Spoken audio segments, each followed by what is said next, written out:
Transworld Motocross How-Tos presented by Bike Bandit. Having the right shim clearance in a bike is very, very important. It helps starting, it helps running, it helps on decel, and it's something you should definitely check once or twice a year. So we've got this Cowie 450 apart here, doing a top end on it, and we're gonna check the shim clearance.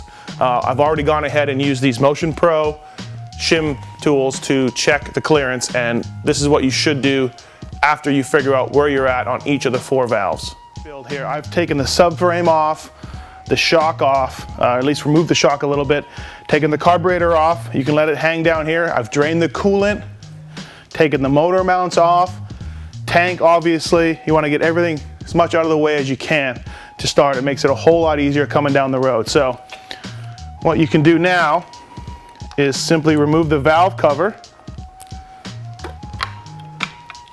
Careful of that gasket on the top. Usually you can reuse this top gasket. It stays on there. Come around to the side of the bike. You're gonna have to time it. So remove your timing covers here and here.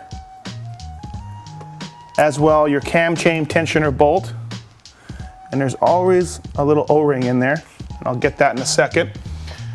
And then now you're ready to actually start taking it apart. But first you must find top dead center. Shoot.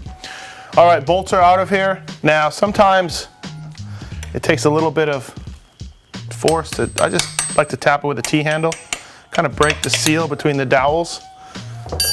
And on a Cowie, like I said, you are gonna want to keep it together. And watch your dowels. Always watch your dowels. So oil lines off and cam caps can come off. See right there, one of the dowels came up on me. So again, just be careful of that. Drop it back into its hole where it's happy. And this one came off, one with the cap, one still in the head, but that's fine. Just pay attention to them.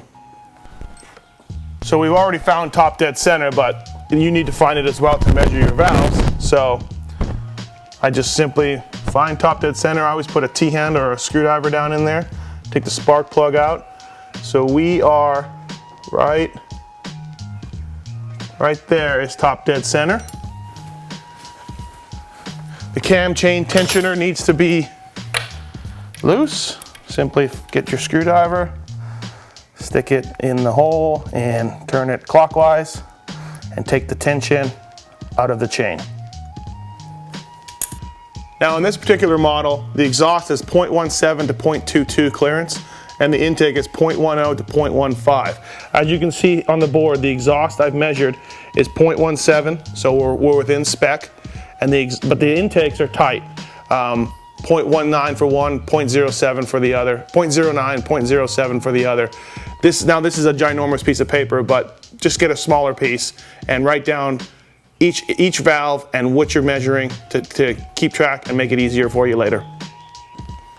Okay, so the intake cam has been removed, and now we'll take the bucket and the shim off and see what we have. Just gently grab the bucket up with a pair of pliers.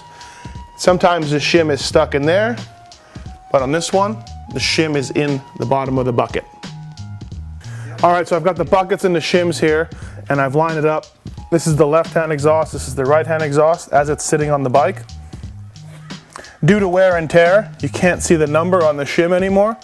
So this is where your caliper comes into effect. It's a 2.5 shim. The left one is. The right one, 2.5 as well. So, 1.3, that's right in the middle of the recommended range for the intake. We're at 0.07 on the left, 0.09 on the right. So we need to go up approximately 0.05 in the shims. We have 2.5 millimeter shims in there. Add 4 to that, which would bring this up to 11 and this up to 13. Add 4 to that, and you're looking at plus 0.4. You're looking at a 0.29 shim or a 0.30. All right, so we've got a shim kit here from Hot Cams, and you can pick that up from them, or you can get a bunch of retailers have shim kits. So it's nicely in here. Like I said, we need a 2.9. Can't get that, so let's go with a 3. We got a 3 shim, and it's marked 3, and we're going to install the 3 shim on top of the valve, and that should be perfect for what we need. All right, I've got the new shim. I'm going to drop that in the top, on top of the retainer. Push it down in there. Get a little bit of oil.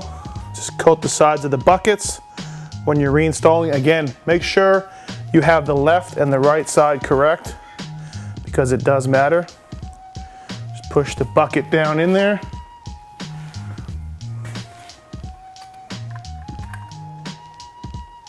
This is the shim over bucket system, they call it, obviously. And then now we're ready to install the cam. We have found top dead center, so we're all good there. So now we simply need to install the cam.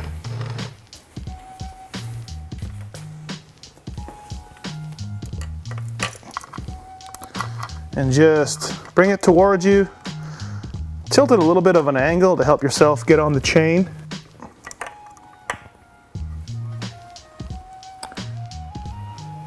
And I can see I'm one tooth off, as opposed to being level to the top of the cylinder head. So I'm gonna take the cam back out and just take the chain off and move the cam one tooth down.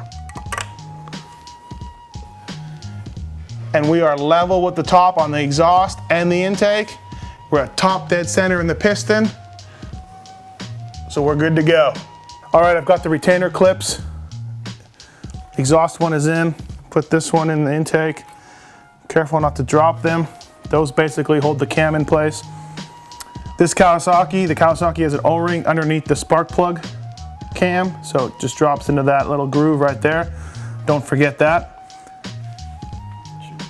All right, this being a Kawi, we have some oil passageways there, and install the Kawasaki all as one happy family together. Basically drop it in there,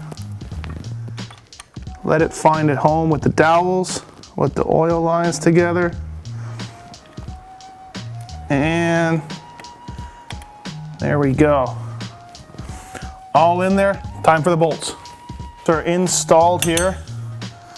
These need to be torqued properly. I can't stress enough, you need to torque the cam caps as well as the cylinder head bolts correctly. So what I like to do is just get them finger tight here.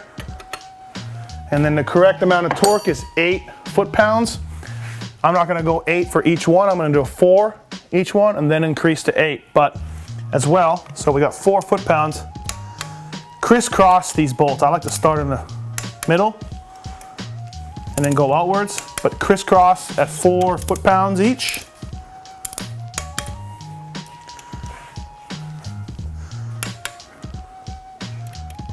Very important to torque these bolts. I've seen damage from over tightening. I've seen damage from under tightening. You can ask my buddy who had to lay out about $400 because he over tightened it. My buddy Trevor, he's been called out now. All right, so we've got 4. Now let's do 8. Set the torque wrench.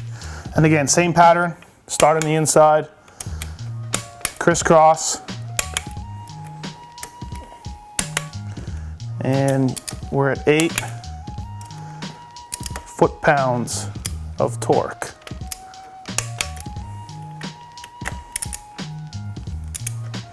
One thing I should mention that maybe we didn't talk about too is I grease the journals of the cam caps as well with oil to help the initial startup, the initial break-in of the top end that we did earlier. And this is just for shimming valves. So,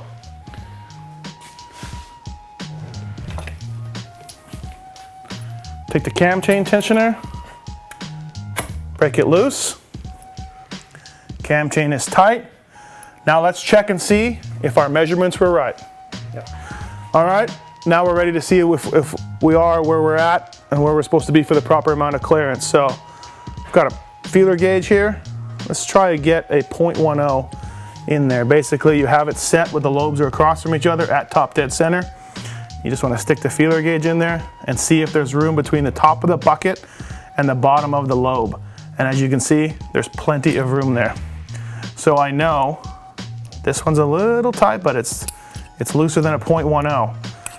And we know from our measurements that the intake is 0.10 to 0.15. So we know now we have enough measurement, but do we have too much measurement? Let's take a look. Here we have a 0.15 feeler gauge. Put that in there, and nope, it will not go through between the bucket and the lobe. Same thing on the other side. So we know our measurement, and we can go precise. Just for giggles, let's try 0.13. And a 0.13 goes through on the left, does not go through on the right, but we know a 0.10 does. So our right hand intake valve is between a 0.10 and a 0.13. Somewhere in there, it's either 0.11 or 0.12, but we're well within range. And we know a 0.15 won't go on the left one, but a 0.13 did. So chances are we are at 0.14 on the left intake valve. Either way, we're within spec on what the owner's manual calls for, and you're ready to go ripping. Don't forget, put the spark plug back in, put the valve cover back on, and you'll be ready to go. That's this week's Trans World How To presented by Bike Bandit, shim adjustment.